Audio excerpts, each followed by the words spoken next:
Assalamualaikum. Hari ni hari ketiga aku berada di Bukhara, Uzbekistan. Sekarang pukul 7.41 pagi dan aku keluar nak tunjuk sebenarnya betapa cantiknya Bukhara ni pada awal pagi sebab tak ada orang, bunyi burung. Aku rasa the best time untuk jalan-jalan di kota lama Bukhara ni adalah waktu pagi macam ni. Budak-budak belakang aku ni bangun dulu nak pergi sekolah. Bukhara ni memang I fell in love with it. Aku rasa bandar ni memang cantik. Nak banding dengan Tashkent, Samarkand pun cantik, tapi aku rasa Bukhara is the most beautiful, most authentic. And legit rasa macam kita go back in time. Tengok bangunan-bangunan lama. Orang pun baik-baik. Sini kalau waktu siang hari ni, sini kedai-kedai naik tepi. Sini ramai orang. So waktu pagi macam ni lah, like the best time untuk merasakan macam mana zaman dulu dekat kawasan Bukhara ni. Sebab satu lagi, kat Bukhara ni bangunan-bangunan lama dia ni, dia still jaga, yang tak banyak benda yang berubah. So sebab tu rasa macam walking through history.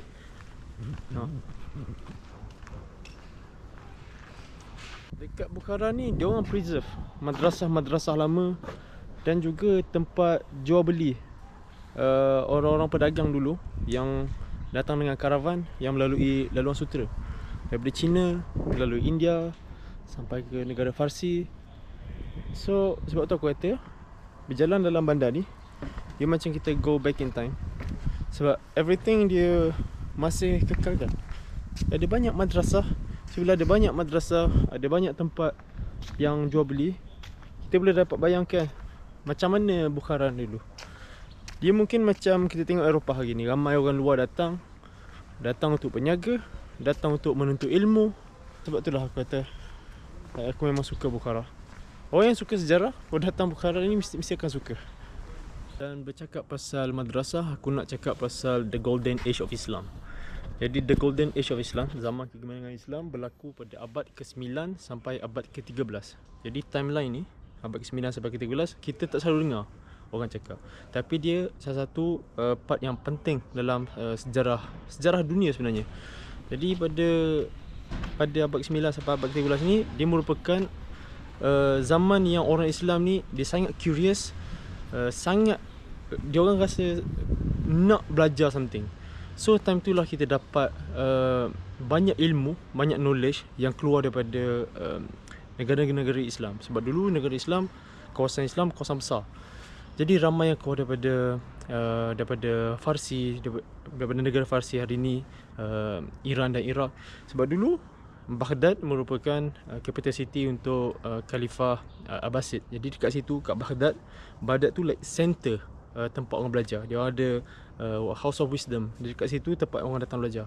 Tapi pada waktu yang sama, bandar-bandar besar macam Bukhara, macam dekat Al-Andalus, orang datang belajar, orang datang buat eksperimen. Zaman orang Islam rasa nak belajar, rasa nak menyumbang something dekat dunia. Time tu lah kita dapat Ibn Sina, ahli falsafah, ahli perubatan. Kita dapat Al-Khawarizmi, kita dapat Al-Biruni. Dan even kamera aku ni tak akan wujud kalau tak ada Ibn Al-Haytham. So nama-nama ni kita tak selalu dengar. Padahal dia orang yang banyak menyumbang kepada dunia. Dan kalau korang tengok timeline juga,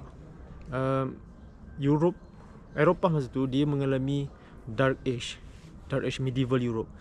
Kita ada Medieval Europe, lepas Medieval Europe kita ada Renaissance Europe. Kalau kita tengok timeline, macam mana orang Eropah keluar daripada zaman kegelapan Dark Age ke zaman Renaissance. Sebab sewaktu diorang duduk dalam zaman yang gelap, orang Islam banyak menyumbang dalam ilmu, dalam bidang sains, dalam bidang matematik. Contohnya Al-Khawarizmi yang membuat algebra. Sama, algebra merupakan aspek yang penting dalam matematik. Ilmu-ilmu macam ni sampai ke Europe, dia orang translate dalam bahasa Latin, dalam bahasa dia orang lah, dan digunakan dan membantu dia orang keluar daripada zaman gelap. Kita jarang dengar ni. Sebab Eropah, dia orang selalu cakap just okay, kita duduk dalam zaman kegelapan, lepas tu tiba-tiba zaman Renaissance, tiba-tiba semua orang jadi pandai. Dia orang tak bagi kredit what is due kepada ahli-ahli sains, ahli-ahli astronomi, ahli-ahli matematik, fizik di tanah orang Islam. So macam mana zaman kegemilangan Islam ni berakhir? Sebab macam aku cakap, capital Khalifah Abbasiyah berlaku di Baghdad. So Baghdad tu capital city dia. Baghdad diserang oleh Genghis Khan. Mungkin ramai dengar nama Genghis Khan. Dia diserang, House of Wisdom, di mana tempat orang datang belajar, dibakar, ilmu-ilmu banyak dibuang. Ada yang mengatakan bahawa buku-buku yang ada dalam House of Wisdom dicampakkan ke dalam sungai. Punyalah banyak ilmu sampai sungai menjadi hitam. Nak kata betapa banyaknya sebenarnya ilmu yang kita hilang. Dan Anong kata kita tak tahu banyak mana dan apa teknologi yang kita hilang dengan kemusnahan House of Wisdom tu.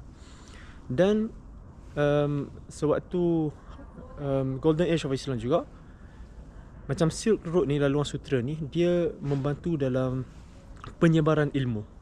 Orang daripada China, India, negara Farsi, Iran, sampai Turki, semua tu dia dapat membawa ilmu. Kalau orang datang sini belajar di Bukhara, for example, dia orang datang, dia orang dapat belajar something, lepas tu dia orang dapat mengajar orang dekat negara asal dia orang. Dia orang dapat membawa ilmu tu berjalan mengikut karavan. Sebab tu dia sangat penting.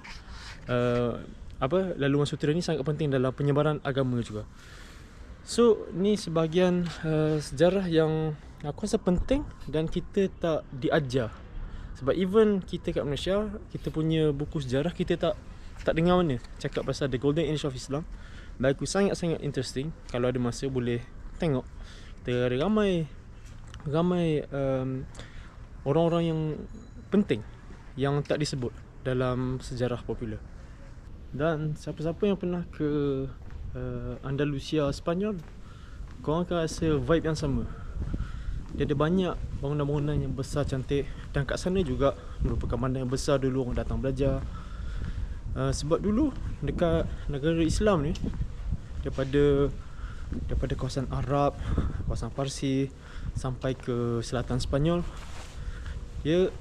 orang Islam zaman dulu dia rasa dia nak belajar. Dan dia chase dua benda. Dia chase dunia dan dia chase agama. Like memang dia chase dengan bersungguh. Dia orang waktu malam dia orang solat, dia orang berselawat. Siang hari dia orang belajar. Jadi pada abad ke-13 berakhirlah Golden Age of Islam. Macam aku cakap tadi, salah satu faktor adalah sebab Genghis Khan datang serang Baghdad, hancurkan House of Wisdom. Kerajaan Abbasiyah mula dah jatuh. Orang Islam duduk berperang dengan orang Kristian, perang salib. Ada banyak masalah internal sebab bila satu empire ni besar, memang ada banyak konflik dalaman. So semua tu membantu dalam kehancuran sebuah Khalifat Abbasid tu. Sebab dulu Khalifat Abbasid, daripada Khalifat Abbasid ni banyak keluar ilmu-ilmu yang penting. Dari Al-Andalusia dia orang Khalifah Umayyah. Tapi dua-dua ni, time tu dua-dua memang orang Islam yang curious, yang nak belajar, yang nak menyumbang something.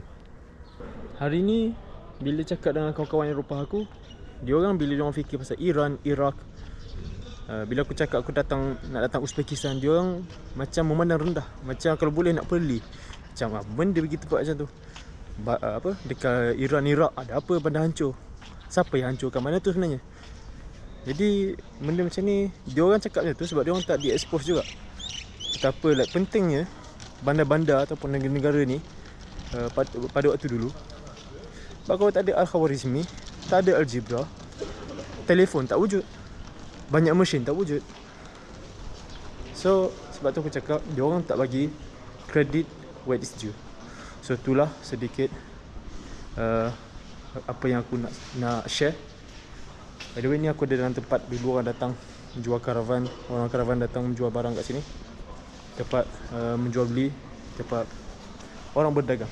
Okay. So itulah apa yang aku nak share hari ni tentang The Golden Age of Islam. Sebab bila kita tengok madrasah-madrasah dekat Bukhara ni, aku rasa nak cakap pasal benda ni, dan aku rasa penting untuk share dan penting untuk orang tahu sebenarnya. So terima kasih dari dalam tempat berdagang. Terima kasih.